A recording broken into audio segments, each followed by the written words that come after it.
Hey everyone, hope everyone's doing good. In this video, I wanted to share some jazz books that I would recommend for people to check out, possibly buy. These are books by musicians that I studied with, and they're legendary jazz books as far as materials to learn how to play. And I want to say, I'm a musician that values learning from all resources. So everything from taking private lessons to, obviously, I went to a music school, so which included private lessons and classes. Of course, very, very important, learning from the recordings, learning from books, learning from other musicians in a playing environment, going to jam sessions, playing gigs. I'm really someone, or YouTube videos, I'm really a musician that values learning from all resources. And, there can be kind of what I perceive as kind of dogmatic views about how one should learn how to play jazz or music in general. Some jazz musicians will say all you need is the recordings. Just learn from the recordings. But I mean, so many of the great jazz musicians learned from books, went to music schools. I mean, John Coltrane went to a music school. Bill Evans did. Coltrane worked out of books. Charlie Parker worked out of music books. You know what I mean? So I think it's important that we keep an open mind about the various ways that we learn. But of course, these books aren't a replacement at all for the recordings or playing with other musicians, So just want to make that clear. And to start with, I thought I would start with these books by Jerry Bergonzi. And Jerry Bergonzi is a Boston-based musician. He is a monster musician. He's a tenor saxophonist primarily. He also plays soprano, piano, drums. For those that are familiar with Michael Brecker, a lot of people consider Michael Brecker the greatest saxophonist after John Coltrane. And Michael Brecker, when he was alive, he died a few years ago, he said that Jerry Bergonzi is the greatest saxophonist alive. So pretty strong praise there. And these books, I took classes, well, I guess I'll talk about in more detail here, based on these books that were led by his bass player, taught by his actual bass player. So these books by Jerry Bergonzi, the first one here is Melodic Structures. It's a concept that he took basically from Coltrane and just kind of blew the concept up. So it's taking scale fragments, and for instance, in the C major scale, C, D, E, and G, those four pitches. So these are based on four-note groupings. And so that would be 1, 2, 3, 5, and taking that little cell of a scale and playing that over the chord changes. And so that's mainly what this book is about. One of the things about the Jerry Bergonzi books that's huge is they come with CDs, and the CDs are of his band, one of the musicians being Dave Santoro, who taught the classes that I took at Berkeley. So it's piano, bass, and drums, and they're play-alongs of them playing standards.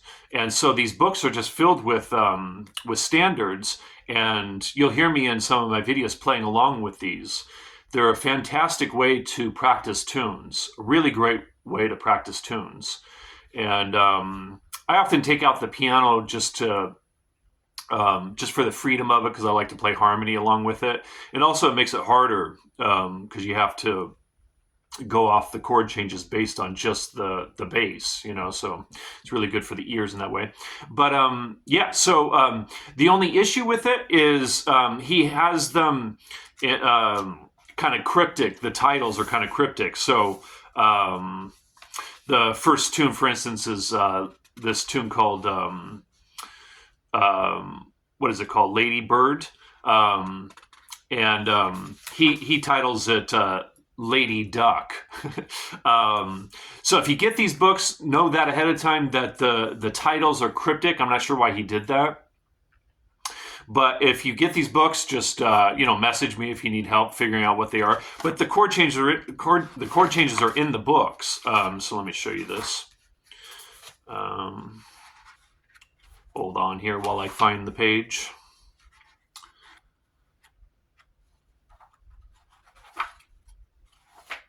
I'll find it here. Sorry. Here it is. So yeah, there's the chord changes for Ladybird, which is a standard. Anyways, so this book, Melodic Structures, and one of the things about these books is they'll last you a lifetime. Just like the recordings that I share on here, these will last you a lifetime. So yeah, I took a class based on this book, and I took a class based on this book, which is based on pentatonics. Sorry about the glare. There we go. It's a little better. Yeah. So, and then again, it has a bunch of standards in it. It also has just where, for instance, on the track to play along with, he'll just have one chord type to play on. So down here at the bottom, it goes C major 7 is the next one. So C major 7 for 4 bars, and then E major 7 for 4 bars. So it's just one type of harmony for 4 bars, and that's a great way to practice some of this stuff. So this one, I took a class based on that, and then I also took a class based on this one, Jazz Lines, sorry about the glare, which is based on bebop scales. And bebop scales are, for those that don't know, like for instance, if you take the Mixolydian scale, you would add the natural 7 to that as a passing note. So that's one of the bebop scales. And so it's basically diatonic scales, the modes, the basic scales with added chromatic notes.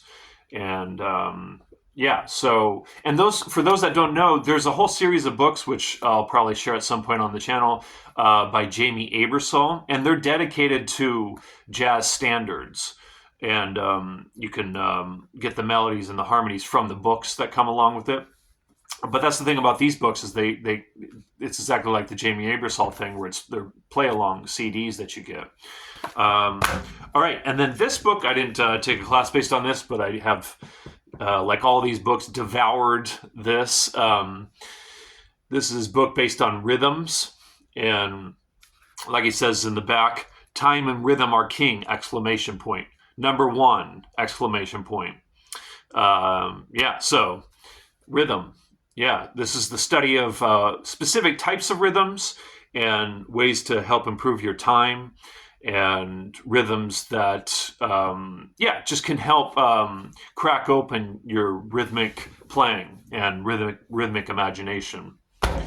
This one, I wouldn't necessarily recommend this unless you're already pretty advanced and you've spent some years playing standards and learning jazz vocabulary and that whole thing.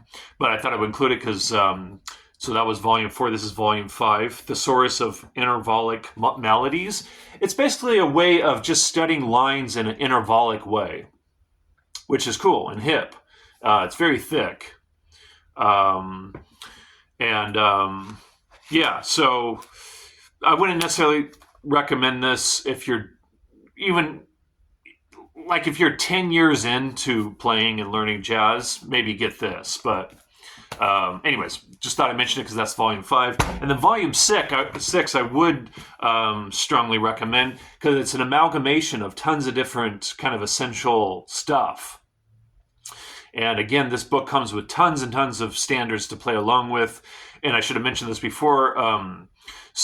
Each track is either at a slow to medium. So there'll be a track where you can play along with the tune at a slow pace, and then another track where it's medium. Or sometimes it's medium, and then another track is fast. So you get a couple different tempos for each of the tunes, which is obviously very handy as well.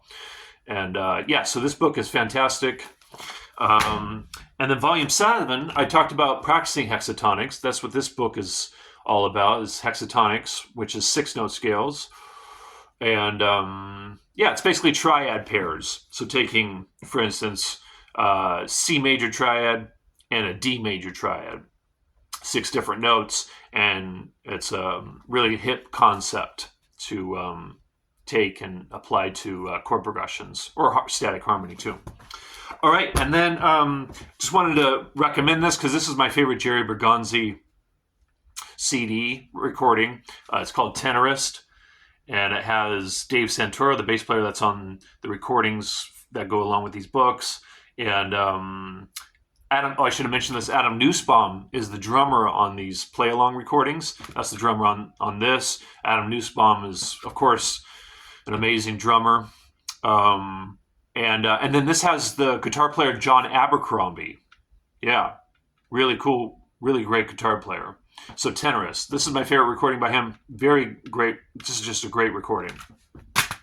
And out of all these books, if you're only going to get one of these books, this is the one I would recommend. It's by Mick Goodrick. It's a legendary book.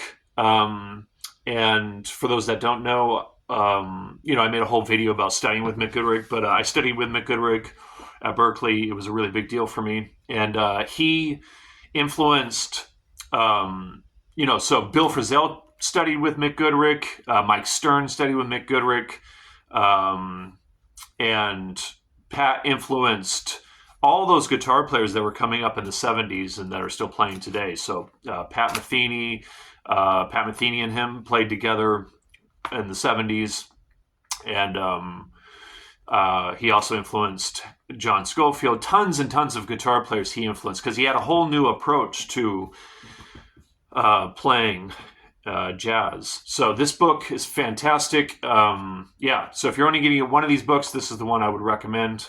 And then Hal Crook. I studied with Hal Crook at Berklee. All these musicians are regarded as geniuses.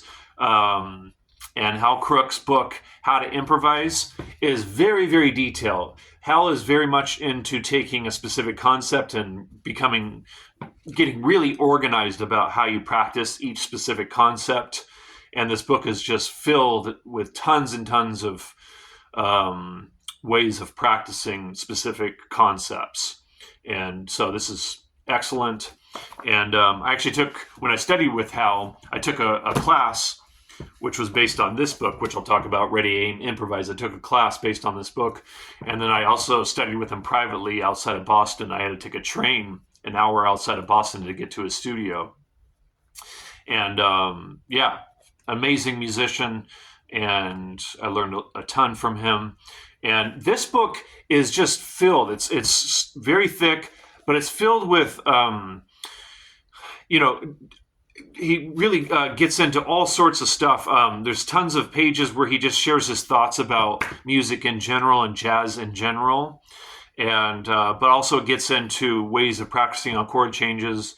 And what else does he talk about in here? There's sections devoted to jazz vocabulary, and he talks about why he thinks it's important to develop jazz vocabulary and ways to practice jazz vocabulary. So this book by Hal Crook, Ready, Aim, Improvise. So there's a few books there. And, the thing is these will last you a lifetime. So, when I got some of these books, I thought somehow in my head that I needed to get it together right away, but you want to give these a lot of time for you to really get to know them and understand them and how to play all these things. But bunch of great stuff there for you to consider.